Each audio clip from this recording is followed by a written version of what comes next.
और आपने कच्चे तेल के साथ साथ एफआईआईज का भी कहा था कि एफआईआईज का कॉन्फिडेंस कितना है उस पर ध्यान देंगे, और कल जो बिकवाली दिखी है वो कई सालों में सबसे बड़ी है।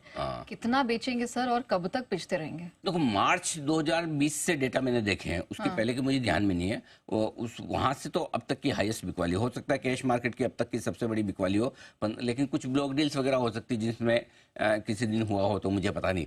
बट कल कोई ब्लॉक डील नहीं थी। एक एचडीएफसी बैंक को छोड़ दो 700-800 करोड़ की थी। इसका मतलब क्लियर कट पूरी स्क्रीन बेस्ड बिकवाली है, इसमें बिना ब्लॉक डील वाली बिकवाली है, और 15,000 करोड़ की बिकवाली अब तक की हाईएस्ट है। ये तो चुनाव के नतीजे जिस दिन आए थे अपने 4 जून, हाँ 4 जून को, तब भी 12,000 करोड़ का बेचा था। एग्जैक्टली उससे बड़ा बेच डाला कल। स्ट्रेस उस टाइम ज्यादा था, काफी ज्यादा था। तब तो नहीं हुआ स्ट्रेस, अब हो रहा है स्ट्रेस। तो एफआई ने बड़ा बेचा है। और दूसरा ये कि न सिर्फ कैश में बेचा है, वायदा कारोबार में आप देखिए Neha ji, index futures 10,600 crore, stock futures 6,500 crore, कुल मिला के 32,000 करोड़ की बिकवाली एफआईज की तरफ से किसी भी लिहाज से बहुत भारी बढ़ेगा। कल 8,000 करोड़ की 8,300 करोड़ है तो लगा ठीक है, क्योंकि उसके पहले 20,000 करोड़ की थी। एग्जैक्टली ये तो और बढ़ा दिया, स्पीड बढ़ा रहे, नियरली डबल से जगह ही ज्यादा। हाँ, थोड़ा डर है। तो अब बड़ा सवाल है कि एफआईज कितना बेचेंगे और कब तक। करेक्ट, बड़ा सवाल है, और आज के लिए बड़ा सवाल है, और हमारे मार्केट के लिए बड़ा सवाल है। तो पहली चीज तो ये कि हमारे वैल्यूएशन थोड़े से महंगे हैं, नेचुरली थोड़े महंगे कंपेरेटिव। मतलब ऐसे देखा जाएगा तो ऐसा नहीं कि बहुत महंगे हो गए हम, क्यों ऐसा नाप शनाप के सब कुछ बेच के जीरो कर दो, और इतने पी मल्टीपल महंगे हैं थोड़े कंपेरेटिवली दूसरों के, क्योंकि हम दूसरों से बेहतर भी हैं। हमारी इकोनॉमी दूसरों से बेहतर है, हमारे पास फंडामेंटल ज्यादा बढ़िया है, लेकिन महंगे तो हैं ठीक है। अब वही वाली बात होती है, कई सारे स्टॉक ऐसे हैं, कई सारी कंपनियां ऐसी, कई सारे मार्केट हमेशा महंगे थे, महंगे रहेंगे, हम उस कैटेगरी में जा रहे हैं। लेकिन अचानक से जब दूसरी चीज आती है तो पता चला अच्छा हम महंगे हैं। 3 दिन पहले तक नहीं लग रहा था, लेकिन अब लगता है एफआईज को थोड़ा हमारे लग रहा है कि थोड़ा कूल ऑफ का मौका मिल सकता है। और कंपेयर करते हैं ना, फिर कंपेयर करते हैं तो महंगा लगने लगता है। और दूसरा है कि भारी भरकम मुनाफे में बैठे हैं। भाई लाइफ हाई पे आप चल ही रहे हो तो प्रॉफिट तो है ही ना, लाइफ हाई पे इंडेक्स है, और इनके पास तो इंडेक्स स्टॉक ही होते हैं। तीसरी बात ये सबसे बड़ी इंपॉर्टेंट, कई बार क्या होता है कि बेचना चाहते हैं और बेच नहीं पाते। यहाँ एंट्री और एग्जिट दोनों हमारे बाजार में बड़ी ईजी है। जितना बेचना है बेचो, जितना लेना है। आप सोचो ना, 15,000 करोड़ का कैश में 32,000 करोड़ का टोटल बेचे, पानी की तरह ऐसे 1% फॉल पे 2% फॉल पे मार्केट पी जाता है सारा। ये भारतीय बाजारों की ताकत है। यही सोचो 32,000 करोड़ की आज से 3-4-5 साल पहले भेजा है तो लोअर सर्किट, एक नहीं एक से ज्यादा ब्लैक फ्राइडे टाइप हो जाए तो। लेकिन अब हमारी ताकत हो गई, लोकल फंड ने कल देखिए 12-13,000 करोड़ का खरीदा है। सो हमारे बाजार लिक्विड है, एंट्री एग्जिट दोनों लीजिए। देखो क्या होता है, एक तो आप इसलिए बेच पाते हो कि आपको लिक्विडिटी मिल रही है।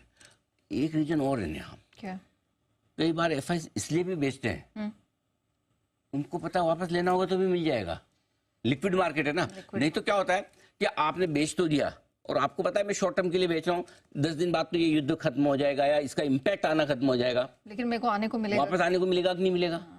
तो उनको लगता है एंट्री भी तो इजी है ना, लिक्विड है मार्केट, लेना है तो ले लेंगे, बेचना तो उसमें फिर इस तरह का एक्शन ज्यादा होता है। करेक्ट, ये हो गया। अब एक बेचने की वजह तो ये होगी, दूसरी वजह ये है कि थोड़ा आजकल चीन के साथ हमारा कंपैरिजन फिर से चलने लगा है। देखो चीन के साथ कंपैरिजन हम कभी खत्म नहीं कर सकते। उनका नुकसान हमारा फायदा था, तो उनका फायदा हमारा थोड़ा नुकसान तो होगा, क्योंकि वैल्यूएशन मैं वही बोला था, हम ऐसा नहीं हम बहुत महंगे, लेकिन चीन को कंपेयर करो तो हम महंगे दिखते हैं।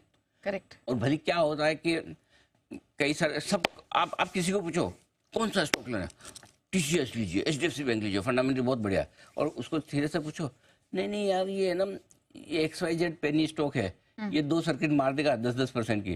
बोला यार एचडीएफसी बैंक तो कल भी ले लूंगा ना, कहाँ जा रहा है। हाँ।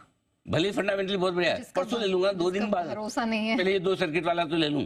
वो जो लालच होता है ना, चीन के बाजारों में भले आपको डर है कि वहां पे एंट्री एग्जिट इजी नहीं है, वहां के बाजार में बहुत रिस्ट्रिक्शन है, लेकिन शॉर्ट टर्म गेन लेने के लिए तो आदमी पहुंच ही जाता है ना। हाँ मैं 15 दिन ट्रेड करके निकल पाएगा नहीं निकल पाएगा, चलती गाड़ी में चढ़ेगा उतरेगा वो भगवान जाने, लेकिन एक मन में तो आ जाता है। एफआईज में भी तो इंसान ही बैठे हैं आपके हमारे जैसे, करेक्ट है ना, फंड मैनेजर कोई ऊपर से थोड़ी आए है ना, हमारे से ज्यादा सेंटी है, ठीक है। तो इसलिए एक वो दूसरा एक और चीज है, हमारे बाजार की एक अच्छी बात है कि इतने बेचने के बावजूद हमारे बाजार कमजोर नहीं है ज्यादा। 2% की कमजोरी को आप इतनी बिकवाली में कमजोरी नहीं बोलेंगे, इसलिए थोड़े समय और बिकवाली रह सकती है। ये शॉर्ट टर्म जो फिनोमिना ग्लोबली बना हुआ है, इसमें थोड़ा और बेच सकते हैं। लेकिन एक चीज हमेशा ध्यान रखिए, कभी भी बड़ी बिकवाली से बड़ा डर लगे तो आपको मन में एक ही सवाल पूछना है, क्या रोज इतना बेच सकते हैं क्या?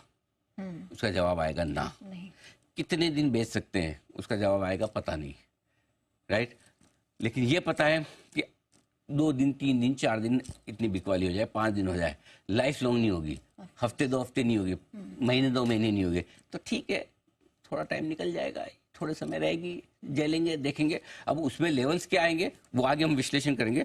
लेकिन ये एफआईएस की तरफ से आपका इस वक्त रुझान है, जैसे जा रहे हैं वैसे आएंगे। ओके, मूड माहौल ठीक होना चाहिए, आने में भी देर नहीं लगाएंगे, इसलिए चिंता मत कीजिए। कल मैं एक बहुत बड़े रिपोर्ट पढ़ भी रहा था, उसका मैं अच्छा हुआ आपने बात में निकला है, मैं दोपहर के शो में उसका विश्लेषण करूंगा कि भारत और चीन के, जो भारत में चीन के बाजारों को लेकर जो बड़ा डर है, उसमें बहुत इंटरेस्टिंग रिपोर्ट है, मैंने पढ़ी, उसके पॉइंटर्स बना के दोपहर वाले शो में मुझे याद दिलाइएगा। बिल्कुल, मैं आपको याद दिलाऊंगी। लेकिन